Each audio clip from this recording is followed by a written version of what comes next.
Should you stay or should you move? Is what we're going to be talking about today. And before we get into all that, please like, comment, subscribe, share, all those fun things. But this is a continuation of the two smaller videos made for Facebook or Instagram, depending on which one you're looking at, that goes over should you stay or should you move, to give you an idea of assessing the data of the market and helping make the decision of should you cash out, should you take all that profit, and should you make this big life transition of moving to this next phase of your life, whatever it looks at. And what they found is the top two reasons that people move is for basically money or love. So for profit or family reasons, whichever way you want to break that down, is we can assess where's your house at, where's interest rates at, where's the market at, what's that like, what's the science, the data, the strategy, what's the money, the profitability, all that type of things that go with it. And then the other side of it is, where are you at in your life? Personally, and then your family, other people that count on you that are important in your life, and those love reasons, life reasons, has to do more with a lot more of a life coaching skill, energy work skill, dealing with emotions. That's where all of those skills that I have come in on a personal level to help assess the market, the finances, the science, the data. Ultimately, at the end of the day, people buy and sell for life reasons. And I want to help you to navigate the market, the science, the data, the strategy of it, while also taking into account the personal side of this business, which is you as a person, a human, making the decisions, dealing with your emotions and the anxiety and the stress of all the data and the market and the science and all that.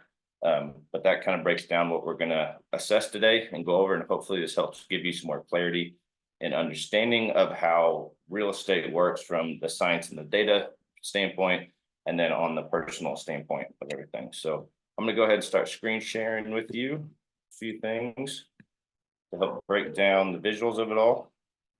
So top two reasons homeowners plan to move, like you're saying before, it's either to make a profit or for life reasons, i.e. I got married, I had a kid, I had more kids, I don't have kids, I got a job relocation, I want to be closer to so-and-so, I got grandparents moving into the area, I got grandparents moving out of the area, I'm a younger family moving into the area, I'm a younger family moving out of the area, or I want to be closer to a school, family, work, whatever that may be, is generally why people are moving and selling, which will continue to happen for the rest of the time. And I think people are eventually starting to get to the point where they're like, these interest rates aren't moving, they're not changing, nothing's going to change, and I got to do something. And we're not just seeing that on the residential side, we're seeing that on the commercial side, we're seeing that everywhere. That yes, the cost of everything has gone up, including money, and we need to move and buy and sell for two different reasons. To make a profit, we got to churn, we got to move, like we got to have flow come through, even if it costs more. And then life reasons, life isn't waiting. People are still getting married, people are still having kids, people are still passing away, they're still not having kids anymore, where they're empty nesting, and all of those things go with the process of why people are planning to move or not. So we got that covered. Let's look at the local data. So I'm going to break down the local data and then give you an example of what I do on my process for homeowners when we're assessing should you go or should you stay, and how we kind of go about that process, to just give you an idea ahead of time what it's like to work with me as an agent and to have me be your agent. So the first thing you look at is, what does the historical data look like? When I say it's historical data, I mean like the past 2 years and then the current year, the current months, because that can give us the best predictor of future actions and happenings based on what happened in the past. And most of these things follow a trend, follow a behavior pattern.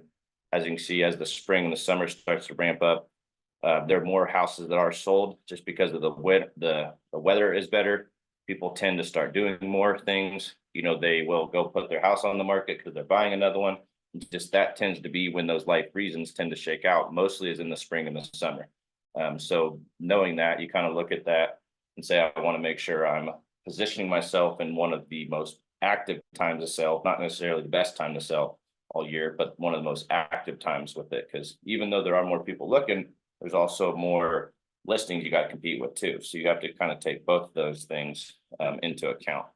And what we're seeing though is the number of units is down historically. So the number of transactions is down historically, but the price of houses is up historically. Let me show you that visually. So number of units went down 9.7%, but then the here it is. The price increase went up 6.8% with an average price of 215,000. So that's kind of that 5 to 8% range that we say it generally appreciates in the whole Wichita area.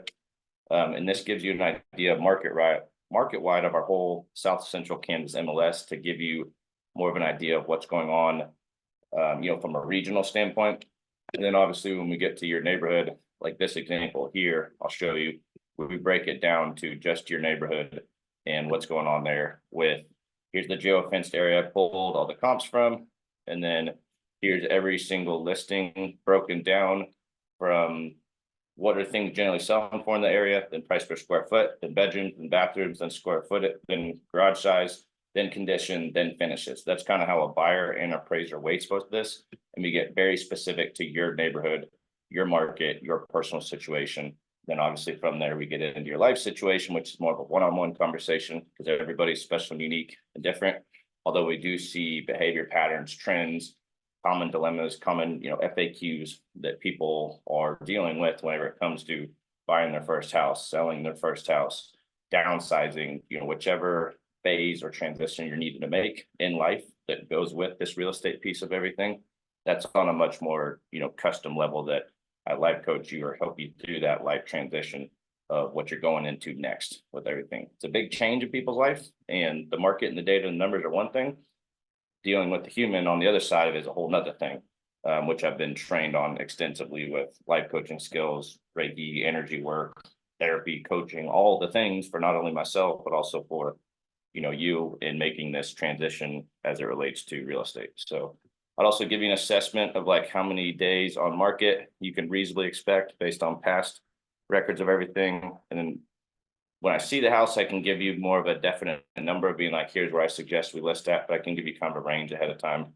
But this is kind of how we do more of a thorough hands-on manual assessment, not Zillow, not an automation, not all these things, for what you potentially sell your house for. And this is on more of a custom one-on-one strategy and service level than like a pushy, sleazy, salesy, cheesy approach that nobody likes, myself included. So I got my license, but that gives you an idea of what we do for you on a personal one-on-one level. But then looking, and a lot of that is based on these market-wide stats, but then also your neighborhood stats and how to develop some of these things to give you a plan for this and a strategy and a service for the overall life transition that you're making with this. But one thing you really want to note on this when you are assessing your personal house or situation is the price point of the market trend. So if you're at, let's say, 100,000 to 125, that's kind of harder to see when you highlight it. Let me scroll in on that. So if you look at some of the lower ranges in our market, you'll notice a few things about them, like the month supply is much shorter, much smaller than the mid-range, which is like 125 to 2.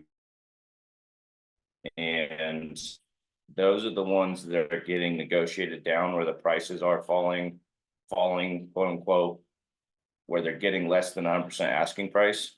But that's what you want to notice from like 125 to 250, like I mentioned, is getting 100.2% of ask price, 100.3, 100.6, 100.2. That means those ones are still going over asking.